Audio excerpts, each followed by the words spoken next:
నందు, మా అమ్మాయి నీ గురించి చెప్పింది. మంచి శాలరీ వచ్చే సాఫ్ట్వేర్ జాబ్ వదిలేసి సినిమా ఇండస్ట్రీలో డైరెక్ట్గా ప్రయత్నం చేస్తున్నావంట. మా అమ్మాయికి సెక్యూరిటీ ఇవ్వని నీలాంటి వానికి, ఫ్యూచర్ని రిస్క్ తీసుకునే వానికి మా అమ్మాయికి సెక్యూరిటీ లైఫ్ ఉంటుందని చెప్పి నేను అనుకోవడం లేదు. కానీ తను నిన్ను బ్లైండ్గా ప్రేమించిందని ఒకే ఒక కారణం చేత కలుద్దామని వచ్చా.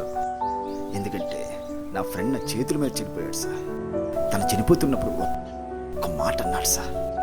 నేను చనిపోతున్నందుకు బాధగా లేదురా, డైరెక్టర్ అవ్వాలనే కళ నెరవేరకుండా చనిపోతున్నాను.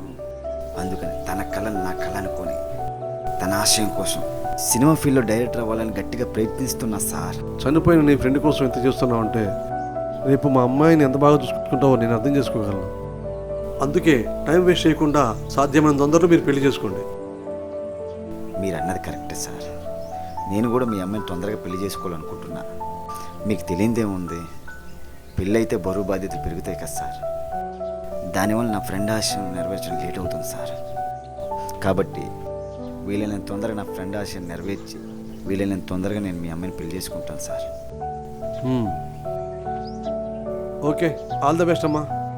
రిస్క్ తీసుకోకపోతే ఫ్యూచర్ ఉండదని ఈ పెద్దవాళ్ళకి ఎప్పుడు అర్థమవుతుందో